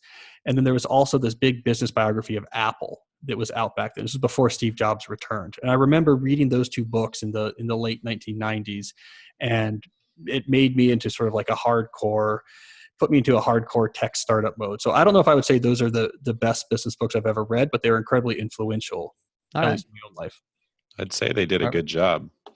All right. Since you're not on your phone very often, what are some of your hobbies? That's a good question. Well, I do play guitar, and I've been trying to get back into that. I used to play in bands. Beyond that, I mean, between CS, writing, and my 3 kids, I would say I wish I had more hobbies. Guitar is cool. Guitar is cool, though. Yeah. Yeah. What do you play? Acoustic, electric, both? Oh, I have both. I have a sort of beautiful Sunburst American Standard Stratocaster. Nice. That I've had since I was a teenager. It's a beautiful guitar. I was a big Clapton and Hendrix fan. That have a nice Taylor acoustic. Oh, cool. I have a Taylor acoustic as well. Yeah. Maybe you can fly out to Maui with us, and you and Brandon can jam on your ukuleles and guitars, and I will sweat bullets trying not to look at my phone when I don't have anything to be playing. We'll all go for long walks afterwards. Okay, this is not one of the famous 4 questions, but I'll ask it anyway. Do people get awkward around you because they know you're the guy who's like writing the books about not using your phone? Like, do people like, oh, I'm so sorry, you put that down? Some people swear around me and they always apologize because they know I'm like, I used to be a youth pastor. Like, they're like, journalists do sometimes when I do in-person interviews, because journalists always look at their phone. Yes, and they always catch themselves. Yeah. It's really funny. All right. Number 4. What do you think separates successful people in general, like high achievers, from those who give up on their dreams, they fail once they get started, or they just never get started whatsoever? So I think diligence is really important, where I use the definition that Steve Martin used in his memoir. So in Born Standing Up, which is where I got actually, that's not where I got the "Be So Good They Can't Ignore You" quote. That actually was from a TV interview. But in his memoir, Steve Martin talked about diligence being the key to his success. And his definition of diligence was less about continuing to work on one thing, but more about being willing to say no to everything else again and again and again, going on in time. And I noticed that trait a lot about people that end up doing interesting, successful, or impactful things, is that once they get their teeth into something, it's not just that they're willing to keep working on it, they're willing to keep saying no to all the other things that start coming up over the years to try to take your time or distract your attention. And so they get that compound interest effect of effort, and it starts to compound. And so diligence, in my experience, is a huge separating factor between impact and busyness. Perfect. That's incredible. Perfect. All right. Well, Cal, this has been a fascinating conversation. I'm going to listen to this about 4 more times to pull everything out of it that I can. Can you tell us where people can find out more about you? That's a good question, right? Well, not on social media, I suppose. But I do have a website, calnewport.com. I'm a big fan of blogging. I've been blogging there for over a decade. And so it's a good place to find out about me and the sort of weird thoughts that come out of my head. It's all well documented on that particular domain. All right. Well, dude, we'll send people there. We'll put links to that in the show notes, of course, at biggerpockets.com/show 330. All right, Cal, thank you so much for joining us. It's been fantastic. No, thank you. It's my pleasure. All right. That was our interview with Cal Newport. Unbelievable. I mean, I love those books, but I love being able to pick his brain on those things and kind of the notes I'd had while reading them. And it's so smart and it makes so much sense, doesn't it? I think sometimes when I read a book by a guy like that, in the back of my head, I'm like, does he really know this stuff, or did he just have a research assistant go put it all together? Yeah. But when you listen to Cal talk, you're just like, oh my God. Yes. That whole point he made about how like boredom is a necessary function and it's actually productive blew my mind in the middle of the podcast. I had never, ever thought about it. I had looked at boredom like it was the enemy and you have to fight it at all costs. And what have I been robbing myself of while doing that? Yeah. Yeah. So we want to take a few minutes here before we get out of the show. And like I mentioned in the quick tip today, and talk about how some of the stuff relates to real estate investors. Because again, I wasn't going to go and drill Cal on well, tell us how you can do this when you're analyzing a deal. Because at the end of the day, like he's a computer scientist and he's teaching us about the principles that we can apply. So let's apply them right now. So David, I'm wondering, first of all, you're in love with this book, just like I am, but so good they can't ignore you. Like, how do you see that applying to the average real estate investor? Ooh, this is really good. Okay, so the fact is there are deals out there because there's somebody buying deals all the time, right? Like you and I hear, oh, there's no deals. I can't find anything, right? But you and I find deals, or people we know are finding deals. So It's not that there's not deals. It's that there are people that don't know how to get them, right? And that means it's like a skill problem. Your network isn't strong enough. Your analyzing isn't strong enough. Your understanding of how other human beings work is the problem.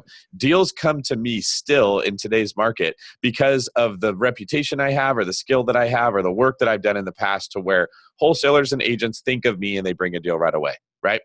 That was because I embraced the concepts in So Good They Can't Ignore You.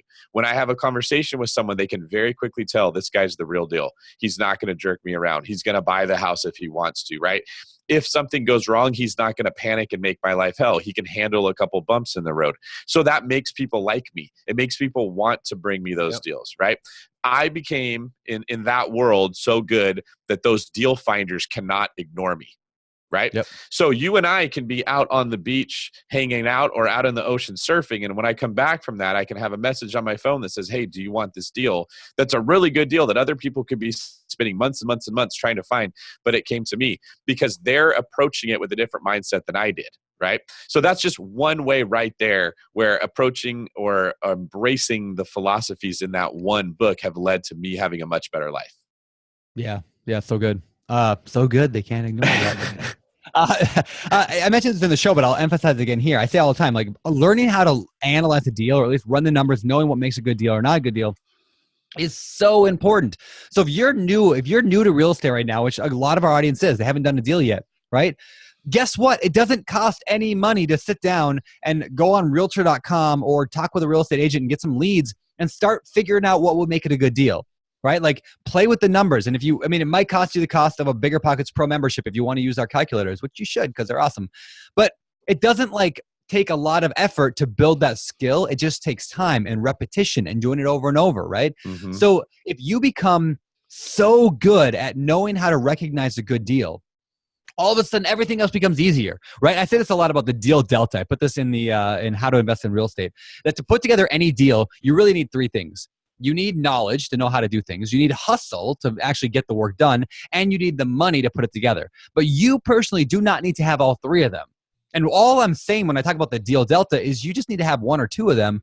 You can, and if you're really good at that one or two, you can find the other ones because those people need. In other words, if you're really, really, really good at raising money, let's just say, well, then you don't necessarily have to know how to find a good deal because you're really good at raising money. Go find somebody who's really good at finding good deals and they will love you. I mean, I will love you, right? Like to be somebody who raises money for me. Now, well, maybe you're somebody who just hustles better than anything. You know, a few weeks ago on the show, we had Felipe on here. He's a hustler, right? He can hustle like crazy. And he's so good that that's why I want to work with him while we're working together on a deal.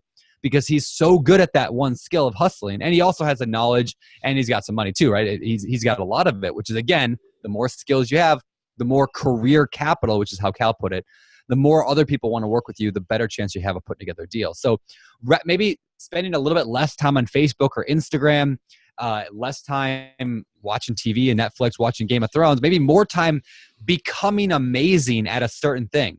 And as Cal says, you're not necessarily going to always love it. You're not going to always feel in the zone when you're sitting down watching another replay of a BiggerPockets webinar that David hosted teaching how to, talk to sellers or whatever, right? Like you're not always going to love those moments, but it's those times of deliberate practice that are going to make the biggest difference on your life long term. As you were talking there, I started thinking about a lot of the people that fall prey to gurus and scams that sell really, really expensive, multi-tens of thousands of dollars of programs. And I'm wondering how many people do that because specifically they're trying to avoid having to put in the work. And that makes them vulnerable to being taken advantage of. Like, oh, I don't have to commit to learning this and do it myself. I'll take his program and the information will automatically, like through osmosis, get in my brain and I'll know everything. Like you're in the Matrix and they just downloaded this, book of how to jumpstart a motorcycle without having to put the time into work, right? Yep. And it just had me thinking, like, how many people are paying a price literally through money because they don't want to commit to the process of becoming great. But when you do, the world just opens up to you. It absolutely, like everything becomes so much easier. Yeah, it's so true. Well, and then of course, moving on to deep work a little bit. I mean, I think it's obvious there how a real estate investor can use deep work, right? I mean, if you're trying to analyze a deal, if you're trying to network at the same time as you're doing other stuff, if you're trying to do 10 things at once, you're just not going to be effective at it. Look, if you got a full-time job right now, which most of our listeners do, and you want financial freedom, you're going to need to find a few hours every week of deep work. You're going to need that time, especially in the beginning. I mean, yeah, sure. As you go, like David said, David can make an offer and buy a real estate deal in 17 minutes of time, right? But in the beginning, you're going to need more than 17 minutes. So go to your calendar right now, pause this podcast, go to your calendar and put in an hour or two this week or 3 or 4 hours spaced throughout the week where you're going to be head down deep into something that's going to benefit your investing, and then do it next week and the week after. And like Cal said, build that system so that every week it gets done because it's not going to happen naturally. Jim Rohn says life doesn't get better by chance, it gets better by change. Right. So it's not going to you're not going to naturally just end up with real estate, right? You're going to have to work at it. You have to time block it in there and schedule those times of deliberate practice through deep work. Anything you want to add on that? Just that's the same way that everything else in life works too. The people that have the best bodies do that. They practice that. The people that like Cal, he didn't get to be as smart as he did by not doing that, right? He completely commits 100% to mastering whatever he's got in front of him. But we have this I don't know, it's like a cheat code with real estate because we love it so much. That's why we're listening to podcasts. That's why we're talking about it. That work doesn't suck. Like if you made me learn computer science and I had to sit there and learn computer coding, oh, can you imagine, right? Like how much I would hate that. But learning how to be a really good cop didn't suck. I loved it, right? So work doesn't have to necessarily equate to bad. Just because you don't like the work you're doing right now doesn't mean that it will feel the same way when you commit to mastering something that you actually do enjoy. Yeah. Hey, what do you think about let's say somebody's starting to learn real estate and they're just kind of overwhelmed. They're reading a couple of books. Maybe they picked up the new BRRRR, the Buy, Rehab, Rent, Refinance, Repeat book. And they're like, I'm feeling kind of overwhelmed. I'm not feeling it. How do they know whether or not it's not fun? Let's say it's not fun for them yet, right? How do they know they should stick through it until it, become like, it's the passion versus whatever. Like, how do they know if they should stick through that book and finish and just really good at it, or switch strategies to something else? What do you think? Well, the strategy won't feel fun no matter what you're doing because you won't be good at it. And there's hardly anything that's fun that you're not good at. Like, there's snowboarders that love snowboarding. I bet you their first couple trips just were not fun. Surfers are in love with I don't like snowboarding because I'm not good at it. Did you have a blast your first time you went surfing and you were crashing and paddling and tired and exhausted the whole time? It was miserable. There you go. But is there anything you like more than surfing right now?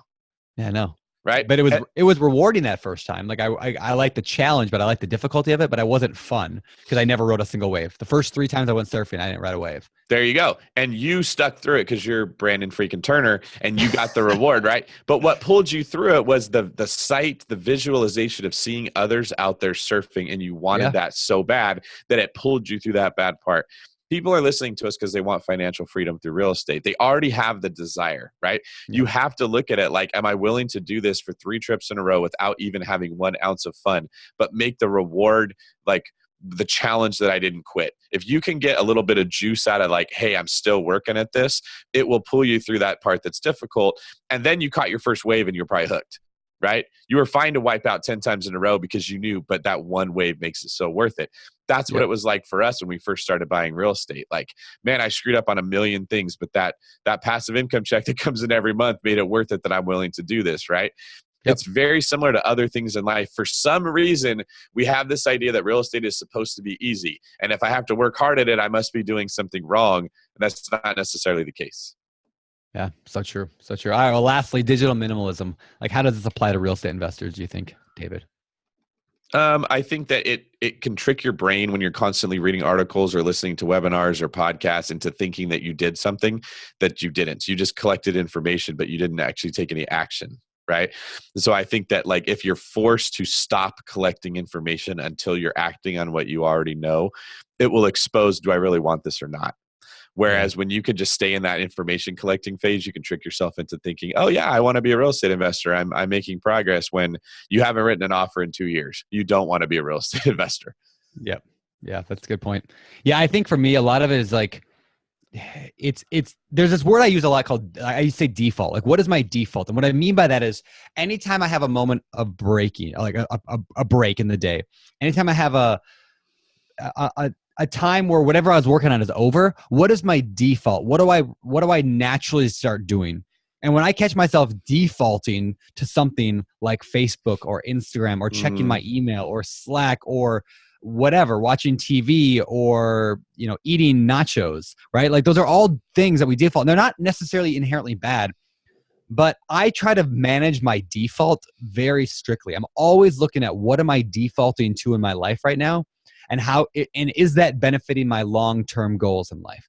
And so my default, if it becomes Instagram, like it did for a while, I deleted Instagram from my phone. And now I just install it when I want to update a thing, and I delete it again. When I defaulted, there was Facebook for a while. There's other things that I default to. So people default to alcohol and drugs, right? So what are we defaulting to? I want my default to be more often boredom. Like, I want to be defaulted, like, that's just what I do. I want default to play with my kid, talk to my wife, and have a deep conversation. Those are things I want to, I guess, default to. So I guess that's how I'd apply this as well to real estate investors, is like, what's the fundamental, like, foundation of how you view technology, and where is your default lie? And maybe your default should instead be, I'm going to go listen to episodes of the BiggerPockets podcast, right? I mean, like, that's not a bad default. Now, if you're not taking action, then it's a horrible default, right? Does it help? So yeah, there you go. I think that's incredible. Especially, like, ask yourself, what is your insecurity? Like, we all know subconsciously what's holding us back. If we're like, okay, I'm really just not good with numbers and I don't know if I should buy the house or not, that's a criteria issue. You just don't know what your criteria are, right? You solve that, you're going to feel confident you're not going to put it back. Your defaults are usually bad specifically because they're preventing you from fixing the problem that's actually keeping you from what you want in life. If you're checking Instagram every time you pull up your phone, instead of learning whatever the thing is that you need, that's what's holding you back. It becomes an enabler that prevents you from, or allows you to stop moving forward. And I think that's what's so brave about kind of what you're doing, Brandon, is you're removing all those little things that are crutches in your life, and you're forced to stare like, who is Brandon, in the face. Yeah. And that will make you better. right? Like you're making your life like harder on yourself, but that will make you stronger. And I think that's what's so great about what Cal's saying, because this could work for anyone. We're all humans. We all are built the same way. We're all designed the same way. We're all going to have a very similar result if we take the same steps. There you go. So good. All right. Well, we got to get out of here, but I want to encourage you all to go get these books. I mean, like, I don't have any benefit of saying that. I don't get any kind of kickback. Like, they really did change my life. All three of these books. So good. They Can't Ignore You, Deep Work, and then his newest book, Cal's newest book, Digital Minimalism. You can get them anywhere books are sold. I got mine on Amazon, I think. But let me just end with this. I want to add this quote from the book. I pulled up my Digital Minimalism book that I got here, and it says this. It has to do with digital minimalism. By working backward from their deep values to their technology, digital minimalists transform these innovations from a source of distractions into tools to support a life well lived. And I love that. Basically, again, it's how do we look at technology? Is it assisting us in our goals so we can live a life well lived? And that's really what BiggerPockets is all about, is how do we live a better life? And then how can our technology and the tools around us support that? Not us supporting them, not us playing victim to their lordship in our life. So with that, go out there, turn off your phone for a while, go spend some time with your family, and then go crush it in some deep work with your real estate investing, gaining skills so you can be so good they can't ignore you. Like that? Like how I wrapped that all in there? You did that so nicely. I almost feel bad that I have to talk now. That'd have been a good mic drop. Thank you, Brandon. Thank you for putting this together, man. You did a lot of work here to get Cal on the show and talked about all three books. I think this was a fantastic episode. I think Kevin did most of the work to get Cal on. Thank you, Kevin. And yeah, take us out, David. Great work there. This is David Green for Brandon, the Amish Wonder Turner, signing off. You're listening to BiggerPockets Radio, simplifying real estate for investors large and small.